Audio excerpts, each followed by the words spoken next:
Monogamy can hide your trauma, but polyamory exposes it. I'm Danny Panzel-Velez. I'm a trauma-informed psychedelic integration, relationship, and kink coach.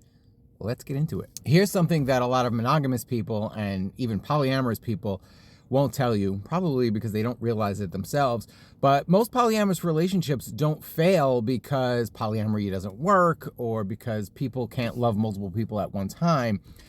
It's because polyamory has a way of bringing up every trauma that you have. Everything from jealousy and control issues to abandonment issues, abandonment trauma. When you're in multiple relationships, people act as mirrors for you. Carl Jung taught us that our relationships are mirrors for us. They show us things about ourselves that we may not realize in isolation. In monogamous relationships, sometimes you can avoid these issues for years, but in ethical non-monogamy, when you're in multiple relationships at one time, jealousy and abandonment wounds, scarcity and desire and shame about those desires, I should say, come up on almost a daily basis.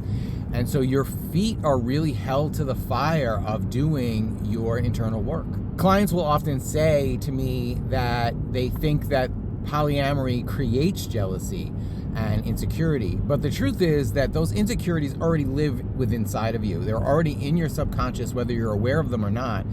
And the relationships just trigger them.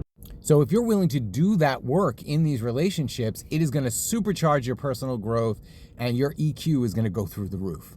And I don't want to make it sound like I'm saying polyamory is superior to monogamy, because that's not what I'm saying at all. Some people feel called to polyamory, some people feel called to monogamy. As long as it's a conscious choice, then both are legitimate relationship frameworks. I also don't want to make it sound like I'm saying that only people in polyamory are doing the inner work. Obviously, that's not true. There are plenty of people in monogamous relationships that are doing the work.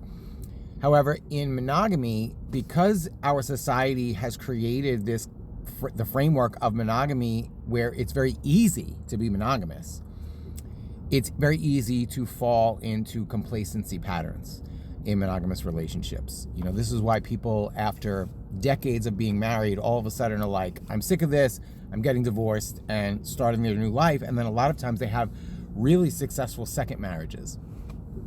It's because then they finally realize, like, I'm not really happy, I'm just in this kind of complacent pattern, and I want to break out of that now. Polyamory doesn't really let you fall into that complacency pattern, because when you have multiple partners and everyone has needs and demands, and you kind of have to balance all of those things, it forces you to stay very conscious about how you're engaging in your relationships. And again, that kind of rolls into doing that inner work.